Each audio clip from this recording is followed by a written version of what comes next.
Shalom adik-adik. Selamat bertemu kembali dalam kasih Tuhan Yesus Kristus. Ya, akhir-akhir ini bencana terjadi COVID-19 sehingga kita harus belajar di rumah, beribadah di rumah. Dan banyak orang yang mengalami kesusahan. Banyak orang-orang di pinggir jalan, dia tidak bisa makan dan harus menunggu orang lain memberikan makan ke mereka. Semua dilanda bencana, dan itu tidak hanya kita rasakan, tetapi semua orang rasakan. Bahkan seluruh dunia merasakan dampak dari COVID-19 ini. Dan saatnya Kak Yud akan berubah. Dunia membutuhkan superhero. Benar nggak? Dunia membutuhkan Superman. Dunia membutuhkan Batman. Atau dunia membutuhkan Spiderman.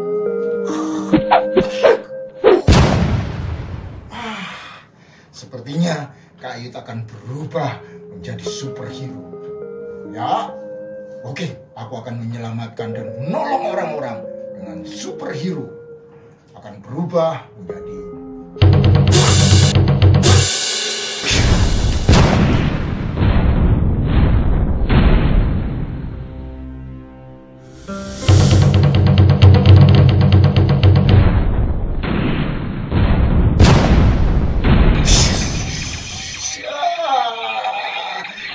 sudah jadi Kapten Amerika. Di mana ada kejahatan, saya akan menumpasnya. Kenapa Anda butuh? Bukan kamu. Bukan Kapten Amerika yang dibutuhkan. Terus penjahatnya mana? Musibah apa? Saya butuh makan. Kalau masalah uang, makanan, Kapten Amerika nggak bisa menolong. COVID-19? Apa itu? Aduh, maaf. Kapten Amerika tidak bisa menolong. Aku mau berubah. Aku malu jadi superhero. Ya, aku akan berubah lagi. Ternyata Kapten Amerika tidak bisa menolong.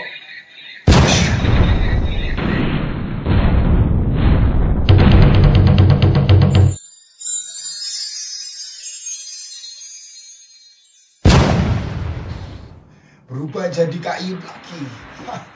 Ternyata Kapten Amerika tidak bisa menolong. Superhero manapun tidak mampu untuk menyelesaikan masalah yang terjadi dalam hidup manusia. Itu hanya cerita yang ada di televisi. Nah, yang sebenarnya terjadi saat ini semua dilanda yang namanya kekhawatiran akan terjadi.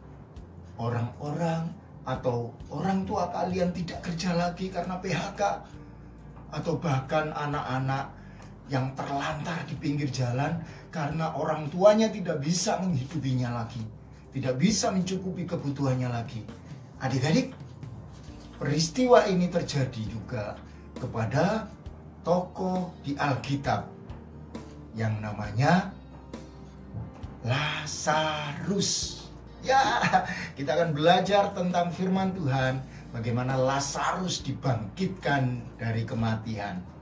Kita akan baca firman Tuhan di dalam Yohanes pasal yang ke-11 ayat yang ke-1 sampai dengan ayat yang ke-44. Wah, panjang sekali ya ceritanya. Oke, Kak Yud akan baca di awal saja. Oke, nanti selanjutnya akan bergantian ayat berikutnya. Lazarus dibangkitkan. Yohanes 11 ayat pertama. Ada seorang yang sedang sakit, namanya Lazarus. Ia tinggal di Betania, kampung Maria dan adiknya Marta. Maria ialah perempuan yang pernah meminyaki kaki Tuhan dengan minyak mur dan menyekanya dengan rambutnya. Dan Lazarus yang sakit itu adalah saudaranya. Kedua perempuan itu mengirim kabar kepada Yesus, "Tuhan, dia yang engkau kasihi sakit." Ketika Yesus mendengar kabar itu, ia berkata, "Penyakit itu tidak akan membawa kematian, tetapi akan menyatakan kemuliaan Allah. Sebab oleh penyakit itu, anak Allah akan dimuliakan." Ya, kita baca tadi ayat 1 sampai dengan yang keempat.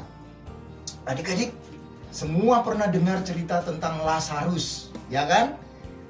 Di sekolah minggu, atau di radio, atau cerita atau nonton televisi tentang Lazarus yang dibangkitkan dari kematian. Tetapi ingat, kita akan melihat apa yang Tuhan inginkan dari kehidupan Lazarus, Maria, dan Marta, karena mereka adalah saudara.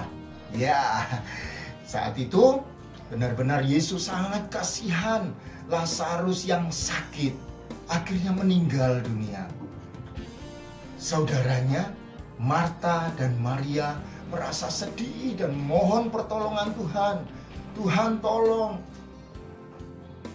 sembuhkan Lazarus." Ya, waktu itu Yesus tinggal di Lazarus. Dan saat itu setelah Yesus tinggal di Lazarus,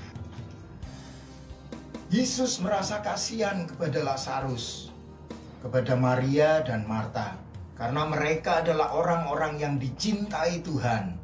Mereka bukan orang yang tidak percaya, tetapi mereka orang yang dikasihi Tuhan. Tetapi Yesus benar-benar jatuh hati. Dia merasa kasihan kepada Lazarus. Akhirnya Yesus ke rumah Lazarus. Maria dan Marta sangat senang. Tetapi adik-adik perlu tahu bahwa Lazarus sudah meninggal 4 hari yang lalu. 4 hari. Dan ketika Yesus datang,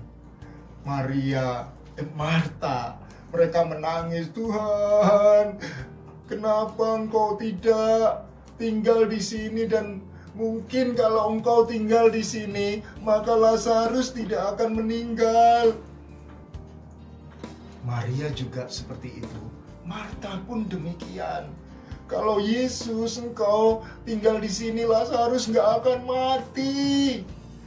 Tetapi lihat, Lazarus meninggal. Lazarus sudah mati, Tuhan." Kembali Yesus katakan, yang sebelumnya dia berkata ke muridnya bahwa Lazarus tidak mati, tetapi dia tertidur. Nah, adik-adik, setelah itu Yesus pergi ke rumah Lazarus yang sudah meninggal. Ayat yang ke-17 kita akan baca. "Maka ketika Yesus tiba di depan, didapatinya Lazarus telah 4 hari berbaring di dalam kubur." Hati Yesus sedih.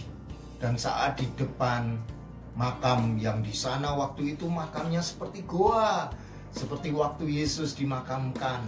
Nah, di goa itu ditutup batu juga. Maka Yesus berdiri di depan kubur itu dan berkata, ayat yang ke-41 kita akan baca.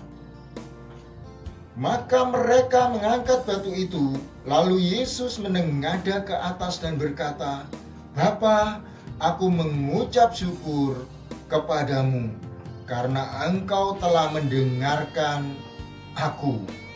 Dan selanjutnya ayat 43, ini yang seru adik-adik. Dan sesudah berkata demikian, berserulah ia dengan suara keras, "Lazarus, marilah keluar." Dan orang yang telah mati itu datang keluar. Kaki dan tangannya masih terkait dengan kain kapan dan mukanya tertutup dengan kain peluh. Kata Yesus kepada mereka, "Bukalah kain-kain ini dan biarkan ia pergi." Adik-adik, Yesus membangkitkan Lazarus adalah Tuhan yang penuh kuasa, penuh otoritas. Dia sanggup melakukan apapun. Tidak hanya dia menyembuhkan orang sakit, tidak hanya dia berjalan di atas air, tidak hanya dia memberi 5.000 orang makan dengan 5 roti dan 2 ikan. Tetapi dia juga membangkitkan orang yang mati. Sesuatu yang tidak bisa dilakukan oleh siapapun. Karena dia adalah Allah, dia adalah Tuhan yang memberikan hidup kepada setiap orang. Nah, adik-adik, di tengah kekhawatiran saat ini, mungkin kita mengalami hal yang sama. Maria dan Marta sempat kepanikan. Karena apa? Orang yang mereka cintai sudah tidak ada lagi. Artinya bahwa terkadang apa yang kita miliki, apa yang kita rasakan, tidak kita rasakan lagi. Apa yang pernah kita miliki ternyata sudah tidak ada. Orang yang kita cintai ternyata sudah tidak ada di dunia. Sedih. Saat-saat ini banyak orang akan kehilangan pekerjaan. Banyak orang-orang akan kehilangan kesenangan. Banyak orang-orang akan kehilangan harapan. Mereka berpikir di depan nanti, apa yang harus aku lakukan? Bekerja sulit, mencari uang, mencari nafkah, sangat-sangat membutuhkan satu perjuangan yang tidak mudah. Dan bahkan keuangan masing-masing orang semakin lama semakin menipis. Bagaimana dengan anak-anak Tuhan? Kak Yud berpesan kepada adik-adik semua. 2 hal, bagaimana Tuhan akan pulihkan, Tuhan akan memberikan harapan kepada kita semua yang percaya kepada Tuhan. Oke, yang pertama, kita harus percaya kepada Tuhan melalui doa dan ucapan syukur kita bahwa Tuhan adalah sumber pengharapan kamu dan saya. Sumber pengharapan semua orang. Saat Marta, dia ditanya oleh Tuhan, "Marta, apa kamu percaya dan bahwa akulah kebangkitan dan hidup?" Maka Marta menjawab, "Ya Tuhan Yesus, aku percaya." Nah, adik-adik, satu hal, percaya adalah membuktikan bahwa kita benar-benar mengandalkan Tuhan dalam situasi seperti ini. Banyak anak-anak yang sedih, banyak orang tua yang stres. Maka kalian bisa mengingatkan orang tua, bisa mengingatkan orang lain, tetap percayalah kepada Tuhan. Firman Tuhan sebelum pasal Lazarus ini dibangkitkan, Yesus bercerita tentang bahwa dia adalah gembala yang baik. Akulah gembala yang baik. Di pasal 10 Yohanes pasal 10 ayat yang ke-9. Akulah pintu, barang siapa masuk melalui aku, ia akan selamat. Dan ia akan masuk dan keluar menemukan padang rumput. Wow. Percaya kepada Yesus, masuk di dalamnya, maka pertolongan, dan padang rumput, artinya berkat Tuhan tersedia buat kita semua. Yesus yang kita percaya adalah seperti ring ini, dan kita adalah seperti kalung ini. Nah, barang siapa yang percaya kepadanya, dia akan memperoleh hidup yang kekal. Barang siapa masuk di dalamnya seperti firman Tuhan, maka dia akan menemukan padang rumput, artinya berkat Tuhan ada. Jika kita masuk di dalamnya dan kita percaya, maka kita akan terikat seperti ini. Wah, kita akan dekat dengan Tuhan. Kita akan mengalami perlindungan Tuhan, pertolongan Tuhan dalam hidupmu, karena kita percaya dan masuk melalui pintu yang benar, yaitu Yesus Kristus. Dan yang kedua, hidup yang mengasihi Tuhan. Adik-adik, Maria dan Marta serta Lazarus adalah orang-orang yang mengasihi Tuhan. Dibuktikan di dalam firman Tuhan. Yesus katakan di ayat yang ke-5, pasal yang ke-11 dari Injil Yohanes, Yesus mengasihi Marta dan kakaknya, artinya Maria dan Lazarus. Wow, luar biasa. Bagaimana sukacitanya, bagaimana bahagianya jika dikasih oleh Tuhan seperti Maria, Marta, dan Lazarus. Maka mereka mengalami mujizat Tuhan. Yang kedua adalah mengasihi Tuhan. Jadi, bagaimana mengasihi Tuhan? Apa kita ke gereja? Nggak bisa. Sekarang nggak bisa ke gereja. Lagi social distancing. Membaca firman Tuhan, bukti mengasihi Tuhan? Enggak. Tetapi melakukan firman Tuhan, menghidupi firman Tuhan, dan mengasihi orang tua. Saat ini, orang tua kalian mungkin sedang marah-marah, mungkin sedang banyak masalah di dalam hidupnya. Kalian bisa doakan, kalian tetap harus mengasihi. Apapun yang terjadi, kalian harus tetap mengasihi orang tua yang sudah Tuhan berikan kepada kalian semuanya.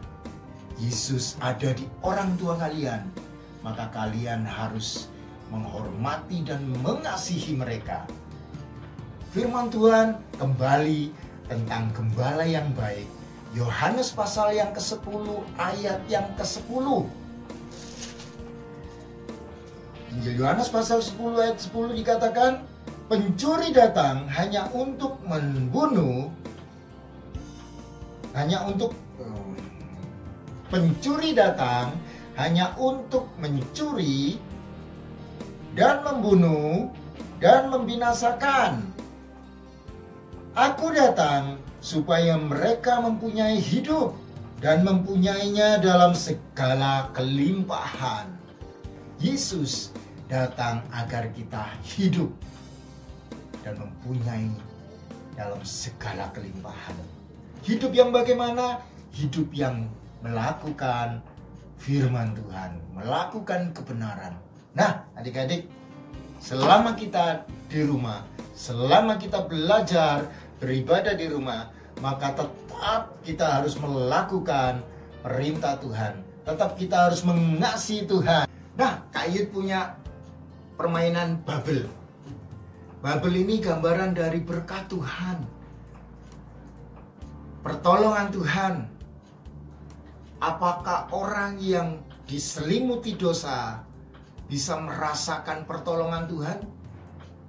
Seperti Babel yang saya akan tiup dan saya akan mainkan dengan tangan saya yang saya selimuti dengan dosa. Gambaran dari dosa. Jika kita melakukan dosa, jika kita tidak menuruti firman Tuhan, tidak melakukan firman Tuhan, maka kita diselimuti dengan dosa dan gelap seperti ini. Ini sarung tangan yang compang-camping, sobek. Ya. Apakah bisa?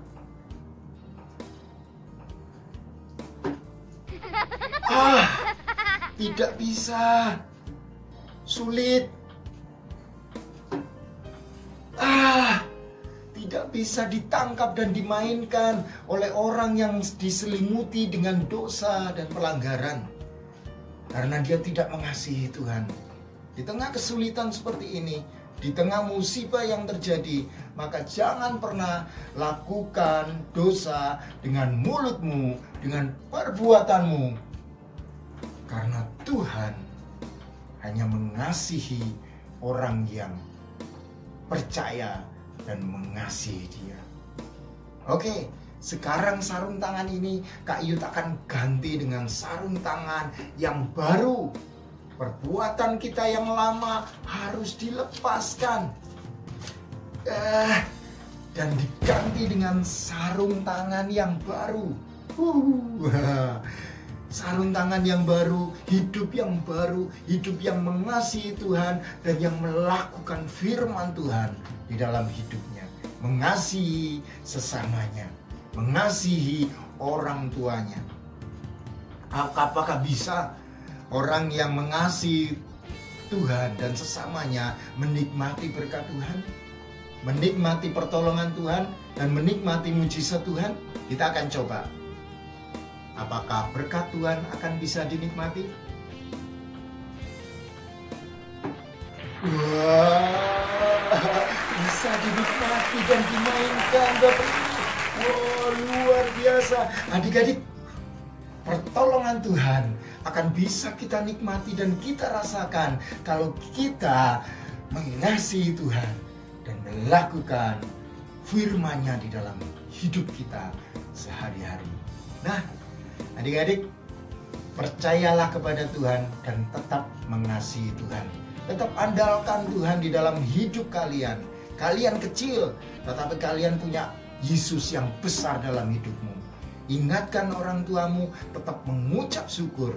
Karena firman Tuhan katakan apa yang terjadi untuk kemuliaan dan kebaikan Tuhan. Kita akan lihat nanti Tuhan akan memberkati kehidupan kalian semuanya. Tuhan memberkati orang tua kalian sehingga bisa bekerja dan menghasilkan sesuatu yang boleh kita nikmati.